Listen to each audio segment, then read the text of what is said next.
देहरा जिला बनने की आस लगाए बैठे लोगों के अरमान ही रह गए। सीएम सुक्खू ने कहा कि सब चीजें समय के अनुसार अच्छी लगती हैं, लेकिन इसके अलावा मुख्यमंत्री सुक्खू ने पत्नी के देहरा विधानसभा क्षेत्र में अधीक्षण अभियंता इलेक्ट्रिसिटी, ऐसी जल शक्ति और ब्लॉक मेडिकल ऑफिस खोलने की घोषणा की। इसके साथ ही मीडिया से बात करते हुए कहा कि ये घोषणा मुझसे छूट गई। यहाँ की विधायक कमलेश ठाकुर ने स्वास्थ्य सुविधाओं को सुदृढ़ करने के लिए कहा है। इसके लिए वे देहरा में एक क्लिनिक हॉस्पिटल खोलने जा रहे हैं, जहाँ गंभीर बीमारियों का इलाज तुरंत प्रभाव से होगा। इसके अलावा एसई, पीडब्ल्यूडी व एसपी ऑफिस पहले ही देहरा में खोल दिए गए हैं। सीएम बोले, यहाँ की विधायक कमलेश ठाकुर ने बताया कि यहाँ स्वास्थ्य सुविधाओं का अभाव है, इसीलिए देहरा में क्लिनिक हॉस्पिटल खोलने की घोषणा करता हूँ, जहाँ गंभीर बीमारियों का इलाज तुरंत प्रभाव से होगा।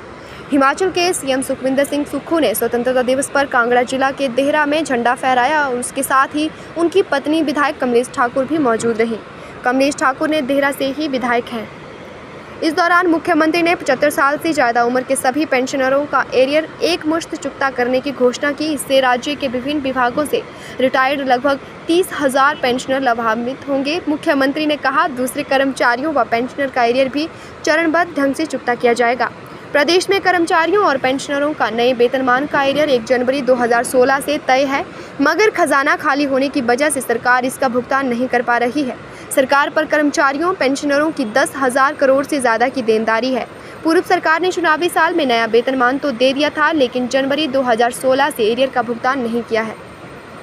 मुख्यमंत्री ने कहा कि ग्रीन पंचायत के तहत 10 विधानसभा क्षेत्र की पंचायतों में 500 किलोवाट का सौर बिजली प्रोजेक्ट लगाया जाएगा। इससे पंचायत को ही बिजली का लाभ मिलेगा। सीएम ने अपने संबोधन में पूर्व भाजपा सरकार पर भी निशाना साधा। उन्होंने कहा, पूर्व सरकार ने साधन संपन्न लोगों को सब्सिडी दी, अमीरों को मुफ्त बिजली और मुफ्त पानी भी दिया। इससे प्रदेश पर 1080 करोड़ का अतिरिक्त बोझ पड़ा है। हमारी सरकार ने कड़ा फैसला लेते हुए अमीरों की सब्सिडी बंद की है। उन्होंने कहा, जयराम सरकार राज्य पर 75,000 करोड़ का कर्ज और 10,000 करोड़ की कर्मचारियों पेंशनरों की देनदारी छोड़ गई है। एरियर दे दिया जाएगा। मैं प्रदेश के सभी कर्मचारी, अधिकारी और पेंशनरों को भरोसा दिलाता हूं कि प्रदेश सरकार आर्थिक आत्मनिर्भरता के रास्ते पर आगे बढ़ रही है। हम अगले वर्षों में चरणबद्ध तरीके से प्रदेश के सरकारी कर्मचारी और अधिकारियों की बाकी देनदारियों को भी अदा करेंगे। हमने समाज के आखिरी व्यक्ति तक सरकार की पहुंच के लिए मुख्यमंत्री सुख आश्रय योजना आरंभ की।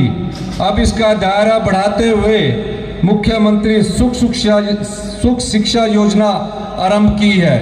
इस योजना के तहत एकल नारियां, विधवाएं, निराश्रित, परित्यक्त महिलाएं और विकलांग माता पिता के 18 वर्ष तक की आयु के सभी बच्चों को 1,000 रुपया प्रति माह सहयोग राशि दी जाएगी।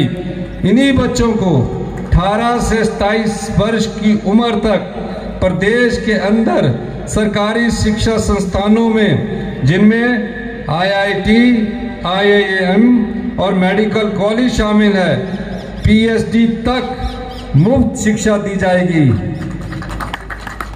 अगर इनको मुफ्त हॉस्टल नहीं मिलेगा तो 3,000 रुपये प्रति माह पीजी में रहने के लिए भी दिए जाएंगे।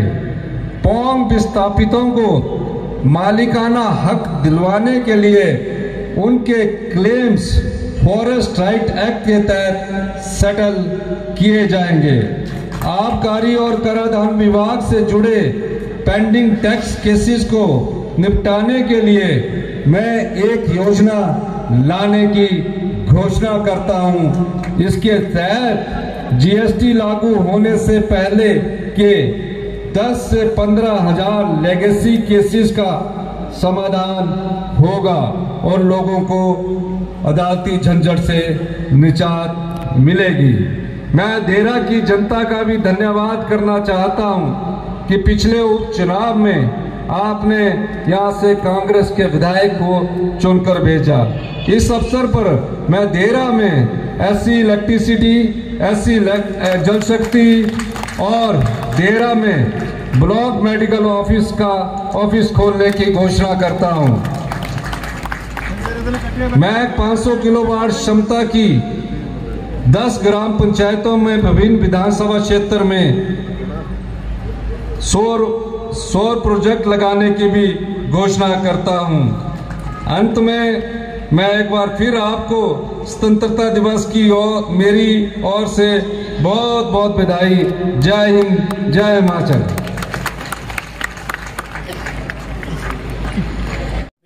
घोषणाएं भी की हैं सर आज। मैंने देहरा में पाया, देहरा में 3-4 विधानसभा क्षेत्रों में, चाहे वो ज्वालामुखी है, चाहे चश्मा प्रांत है, चाहे देहरा, यहाँ बिजली की समस्या की बड़ी कमी है।